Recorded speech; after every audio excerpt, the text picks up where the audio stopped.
Woodbury Hollywood News, featuring Louella Parsons, Hollywood's best-known, best-loved, most distinguished reporter, and Hearst Syndicate writer, whose column appears in the Springfield, Massachusetts Republican and 799 other newspapers.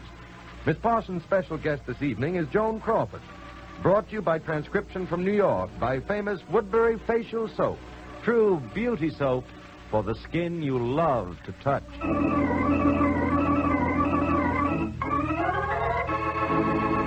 And here, with the latest Woodbury Hollywood headlines, is Louella Parsons. Hello to all of you from New York. Well, here I am in the big town, but with movie news from both Hollywood and New York. My first exclusive. The Frank Sinatras are expecting another baby in late May. Well, this ought to put an end to those silly rumors that Nancy and Frank are separating. My second exclusive.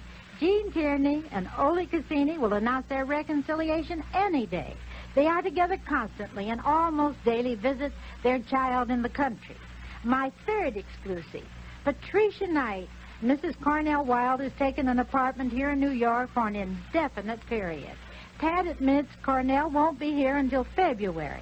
They parted after a terrific battle. What, again? Attention, Floyd Binford, Memphis censor.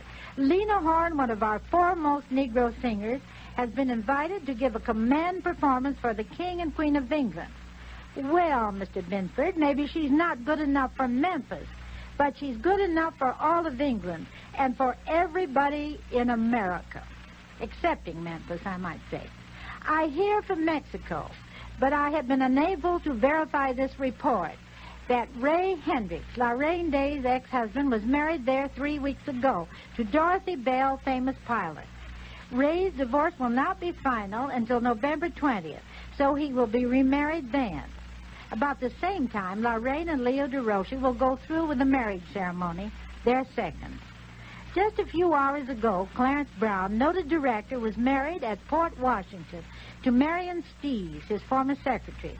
His boss, Nicholas Schenck, was best man. Mr. and Mrs. Brown will honeymoon in Europe. I'm sorry to say Bobby Jordan, former dead-end kid, undergoes a very serious operation tomorrow. Bobby was injured 3 weeks ago when an elevator dropped 6 stories and hurt his leg and back, and he's been in the hospital ever since that time. Helen Walker is marrying director Lucky Humberstone in Mexico in about a month. Helen is the actress who was cleared of manslaughter charges following an automobile accident in which a GI hitchhiker was killed. Wonderful news right from Charlie Corral, Andy of Amos and Andy. He telephoned me from Hollywood just a few moments ago that Mrs. Corral expects another baby in May. It'll be their 5th child. What a wonderful family. Did my heart good last night to see the ovation my star reporter received when he went to see High Button Shoes. The audience stood as one and cheered him. I am, of course, referring to Mr. Robert Hope, who is covering Princess Elizabeth's marriage and the command performance given by Hollywood stars for you and me on this show 2 weeks from today from dear old London. Countess Dorothy DeFrasso is in the chips again. She has gotten back all her money that was confiscated in Italy during the war, and she has invested in 2 Italian pictures. I've never known anyone who has the knack of getting in bad like the Countess. Everyone resented the crack she made when she was interviewed about Bugsy Siegel's murder. After all, Dorothy is an American, and it's not very nice to criticize your own country. When I printed that Lana Turner's date was off with Tyrone Power and that he would not be back in this country on November 14th, everyone started saying that their romance was over. It isn't true. Tyrone gets back in 2 weeks, and let me say, wherever Lana is, he will head straight for her. Here in New York, the talk is that Donald Nelson was secretly married to Valerie Rowell, English actress, 2 weeks ago. But this, Donald is denying. But if they're not married now, I bet a cookie they will be soon. Last week, I printed in my column that George Pal was really going to use an unknown girl in his picture. Well, I've been simply deluged with letters, photographs, and telephone calls. So I want to say right out loud here, where you can all hear me. Much as I would like to help each one of you to get the job, I had nothing to do with Mr. Pell's movie, nor with his selection of an actress. Peggy Ryan, who in private life is Mrs. John Cross, is expecting a baby. Why, just a few years ago, Peggy was a baby star herself on the Universal lot.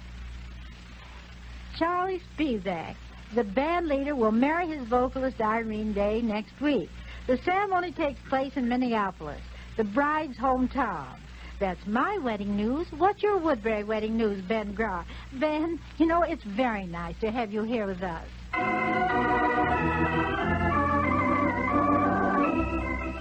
When Woodbury Dev Jean Manis of Augusta, Georgia, met handsome Edward Kirkley Holland, she thought, oh, the perfect man. But Jean's perfect man, well, he had a failing for gin rummy. And that led to twosome evenings, just Jean and Kirk. Now, Kirk played his hand well, always scored gin across the board. And Jean, she played her romance hand well with a Woodbury facial cocktail to sparkle up her skin before every date. The romance score, 2 in love. Said Kirk, Jean always looked so lovable with her smooth, rose-fresh complexion. Said Jean, that's my Woodbury, my true beauty soap. It helps skin stay the softest, smoothest. And here is Jean's Woodbury facial cocktail. First, cream on the luscious, rich lather.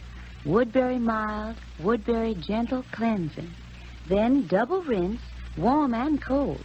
Result, satin skin that sparkles, clear, fresh, invites romance. That's Woodbury loveliness. So girls, try this facial cocktail with extra mild Woodbury daily. Woodbury is made with a beauty cream ingredient. Its rich lather gives your skin lovely to love, fresh bloom. Get Woodbury facial soap for the skin you love to touch.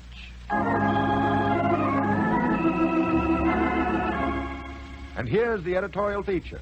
Louella Parsons speaks her mind. I'm on my Woodbury soapbox tonight to say that while I personally know that Humphrey Bogart is a loyal American, he was ill-advised when he went to Washington to protest the procedure of the Thomas Committee.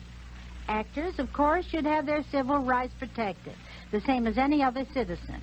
But because their names make news, they must be doubly careful that their motives are clearly understood. Bogey went to Washington with good intentions, but every day I have received hundreds of letters from people who insist he is a communist, because there were some people questioned at the hearing who were under suspicion. So I say to Bogey and other personalities, stop, look, and listen before you get yourself involved in causes that can be grossly misunderstood. It's just a coincidence that Joan Crawford and I happen to be visiting in New York at the same time. But let me tell you, it's no coincidence that she is on this show.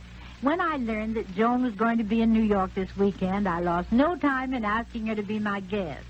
I had to do a lot of persuading, because Joan would rather face 10,000 cameras than one poor little mite. But I'm very proud to say here she is, the dynamic personality who best typifies the Cinderella story to the world. More than any girl I know, Joan has the glamour the fans expect in their movie stars. And besides, she's a very great actress. Hello, Joan. Hello. Without being too personal, may I ask what brings you to New York? Well, I'm here for fun and until proven guilty. Until proven guilty, what on earth did you do? Nothing yet. Until Proven Guilty is the title of my next Warner Brothers picture. And, oh, Louella, it sounds terrific. Ben Hecht and Charlie MacArthur wrote the play originally, and I'm here to confer about it. Hey, that's not what I came on this show to talk about. No. Oh, no. Come on, where's that Woodbury soapbox of yours? It's not often that somebody like me gets a chance to sound off. I've got a subject I feel deeply about. Oh, Joan, is there anything you don't feel deeply about? Well, now that you mention it, I guess there isn't. But, Louella, honestly, I do want to answer the one question that so many girls write me about. What's that, Joan? Well, they write me about the whole big subject of whether or not to become career women. Those poor little kids just starting out, oh, golly, I can't exaggerate how mixed up they are about it. Why? What do you think mixes them up? What mixes a woman up on anything except men?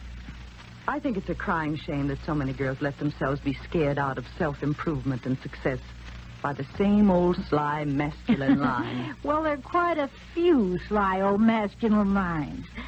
Which particular one are you talking about? Oh, that threat of theirs that if you become a successful career woman, you lose your femininity, and therefore they won't like you. Oh, what a lie that is. Louella, look at you. I will not, particularly if you want to use me as a horrible example. Well, you know, I was going to say nobody could be more feminine than you are. And that same thing goes for practically any big career woman you can think of in any line. Like Mrs. Roosevelt or Claire Booth Luce or Helen Hayes or Ingrid Bergman. Oh, now calm down, Joan. Calm down. Okay, kid me. I warned you how I felt on this subject.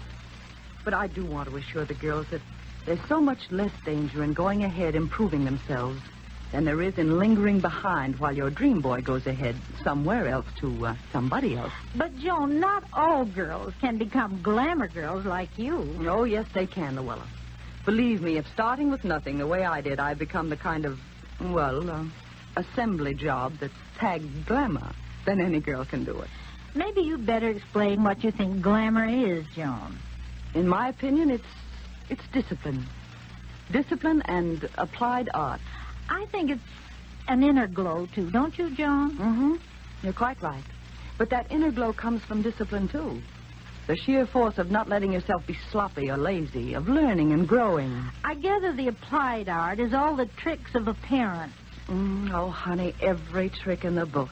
Makeup and hairdos and posture and diction and clothes and, well, maybe I should say the works. Maybe you should say the sly old feminine line. Miss Parsons, you are very, very sharp. But that merely proves my point. I say to the girls just starting out, if you have the capacity to be a career woman, you can be a careerist and a woman, too. I want to say I think it's wrong, however, if any woman neglects her children or her home for her work. But if you start working early enough, you'll learn how to have all three, and that way your life will be always exciting. You know, Louella, I believe a career woman has earned the right to be an idealist in love. Don't you agree with that? Yes, Joan, I do. I agree with you completely. And all my thanks for being here tonight. Louella, you know it was a privilege. Thank you so much, and goodbye now. Goodbye, Joan, and I can't wait to see your new picture, Daisy Canyon.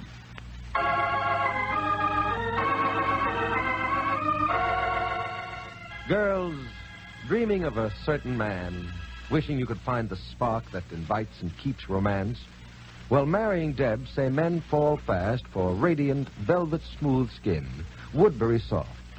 You see, Woodbury contains a rich beauty cream ingredient. It's different, extra mild. So smooth on this luscious, creamy, rich lather. Watch your skin bloom enchantingly fresh, make you adorable and adored. Try Woodbury Facial Soap, true beauty soap, for the skin you love to touch.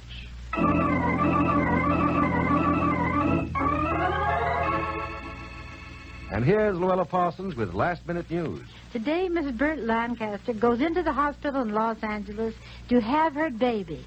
If it's a boy, she'll name it William. If it's a girl, Susan.